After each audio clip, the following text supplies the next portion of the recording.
Hello guys, teman-teman, maga gamasini Happy New Year ni खुलुमनायखौ जासिहरबाय नोंथांमोन दा फैगोन बैसागो बोथोरनि खेबसे फिन फेब्रुवारिनि आरो मार्चनि आरो एप्रिलनि गासै बोसोरनि एबा मार्चनि खुलुमनायखौ जासिहरबाय नोंथांमोननिसिम।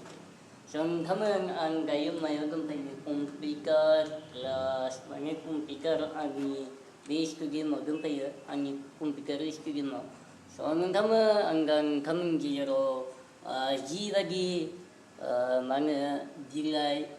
bagi singa tasya dilai gempam dilai itu bongai itu teman-teman kikigan bi ani de komputer studio mo. So teman-teman yang berkawan kebaik आरो मोजां नांगौबा आंनि चेनेलखौ साबस्क्राइब खालामना होनो हागोन लोगोसे लाइक खालामना होनो हागोन गोबां लोगोफोर आरो लोगोसे शेयार खालामनानै होबाय गोबां लोगोफोर फैगौ बारा गोबाव बनायला नायलांबाय थादो स' गाइस लोगोफोर